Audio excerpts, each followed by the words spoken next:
Was Revelation written in 70 AD? Well, before we even answer that question, we need to ask ourselves, why is it even important?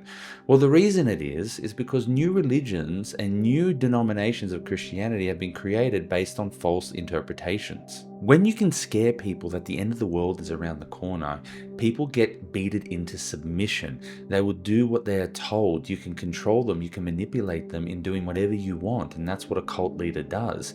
And we've seen actually famous recent examples of this. The radio evangelizer Harold Camping. He falsely prophesied that the rapture would happen on May 21st, 2011, and everyone sold all of their belongings and promoted marketing material that when the rapture would happen and the end times would begin. And sadly, it did not happen, life continued, and they were all left devastated. There's even numerous examples of this occurring, false interpretations leading to the creation of major cults, one of them being the Jehovah's Witness. A preacher in the early 1800s named William Miller predicted that Christ would return in 1843, which didn't happen.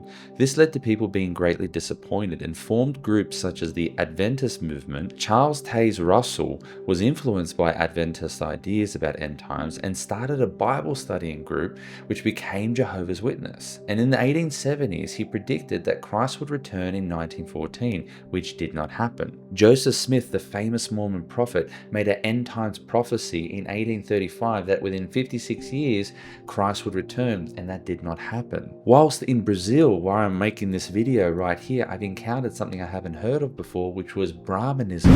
It is a Unitarian sect of Christianity, and this false prophet, William Brahman, made this end times prophecy as he was a dispensationalist premillennialist, and he was living in the 7th dispensation of Laodicea. He was the final prophet, and he said the world was ending in 1977, which failed to happen, yet the cult continues to this day. There is a pattern here. Misinterpretations, revelation leads to people being manipulated, controlled, and cults forming. This is why revelation is so powerful, because of the influence it has over people. And that's why we need to take our interpretations seriously and make sense of what we believe to be true. So why is the date of revelation important? Well, I'll let the late Christian scholar Milton Terry explain why. Milton Terry, an expert on hermeneutics, writes when interpreting the Bible, it is of the first importance in interpreting a written document to ascertain who the author was and to determine the time, the place, and the circumstances of his writing. His comments on Revelation. The great importance of ascertaining the historical standpoint of an author is notably illustrated by the controversy over the date of the Apocalypse of John.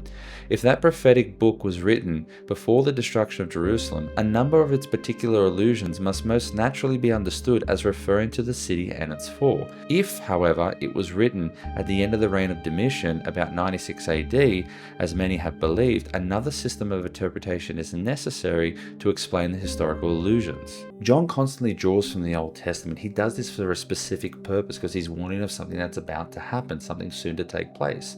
In Revelation 6, we see the 4 horsemen represent sword, famine, plague, and wild beasts. Now let's take a look at Ezekiel 14 at the 4 dreadful judgments of Jerusalem. They represent sword, famine, wild beasts, and plague. John does this with purpose, and that if Revelation was written after the fall of Jerusalem in 70 AD, then it has nothing to do with it. That's why I'm going to give you my top 3 reasons for inside the Bible and outside the Bible why Revelation was written before 70 AD. Reason number 1, John says this prophecy is soon to take place. In Revelation 22:10, John is told not to seal up the words of this prophecy. And when we contrast that with Daniel 12:4, which is also about the end times, Daniel is told to seal it up and that it will not be understood until the end times. And we know that Daniel's prophecies were pretty much fulfilled within 400 years of him receiving the revelation. So it doesn't make sense that Daniel's told to seal up the prophecy because there's still a few hundred years to take place, but John's told to release the prophecy and it's been 2,000 years and nothing has happened. That doesn't make sense. Reason number 2, John actually gives us a temporal reference in Revelation of when it was written. In Revelation 17:10, he writes, there are also 7 kings, 5 have fallen and 1 is, and the other has not yet come, but when he does come, he must remain for only a little while. Now we know that John wrote this during ancient Rome, and the debate is, was it in the 90s with Domitian as emperor, or was it in the 60s when Nero was emperor? So let's take a look at the first 7 kings of Rome. We have Julius, Augustus, Tiberius, Caligula, Claudius, 5 kings that have fallen, and the 6th king that is Nero. Interestingly, all these kings had long reigns, but the one that came after Nero, Galba, he only lasted 7 months. Reason number 3, John tells us, for those with wisdom, the beast is a man and his number is 666. And in Gematria, when translated into Hebrew, 666 spells Kaiser Nero, the Roman Caesar Nero. Now, my top 3 reasons for outside the Bible, the extra biblical evidence. Reason number 1, Clement of Alexandria, one of our earliest known sources, writes, when after the death of the tyrant, John was removed from the island of Patmos to Ephesus, he used to journey by request to the neighboring districts of the Gentiles, and in some places to appoint bishops, in others to regulate whole churches, in others to set among the clergy some one man it may be, or those indicated by the Spirit. Now, which tyrant is Clement talking about? Is it Nero or is it Domitian? Let's see who the greater tyrant was within the 1st century using 1st century and 2nd century sources. Elder Pliny describes Nero as the destroyer of the human race, the poison of the world. Juvenal writes, Nero's cruel and bloody tyranny. Roman historian Tacitus spoke of Nero's cruel nature and put to death so many innocent men. But if that didn't convince you, check out this next quote by Clement. He then states that the apostolic revelation has ceased, for the teaching of our Lord at his advent, beginning with Augustus and Tiberius, was completed in the middle of the times of Tiberius, and that of the apostles embracing the ministry of Paul ends with Nero. Clement is clearly pointing to revelation written before 70 AD, although it is still disputed among scholars. Reason number 2, scholar Kenneth Gentry writes in his book Before Jerusalem Fell, which is the main source for this video, and I'll leave a link to his book in the description below. He writes of the Muratorian canon. The blessed apostle Paul, following the rule of his predecessor John, writes to more than 7 churches by name. Later we read John 2 indeed in the Apocalypse, although he writes to only 7 churches, yet addresses all. The ancient writer clearly states that John preceded Paul in writing letters to the 7 churches, and it is universally agreed among historians and theologians that Paul died before 70 AD. Reason number 3, early Christian father Tertullian writes, but if thou art near to Italy, thou hast Rome, where also have an authority close at hand.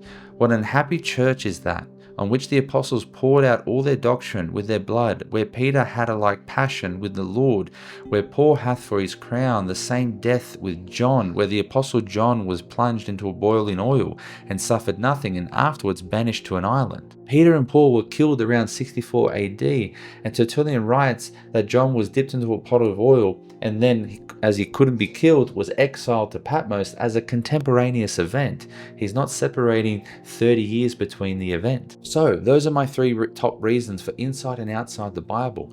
So what do I believe about Revelation? Well, I believe Revelation has mostly been fulfilled up until the end of the millennial reign, where Christ will return and there will be future tribulation, wrath, and judgment, and then the new heavens and earth will be ushered in. Jesus' prophecy in the Olivet Discourse, Matthew 24, Luke 21, Mark 13, is all about Jerusalem, and it was fulfilled within a generation just as Jesus prophesied. Jesus is vindicated, he reigns, and this is what we call partial preterism or post-millennialism. So why is it important? Because Jesus has all authority on heaven and earth, and that's what so many people struggle to see.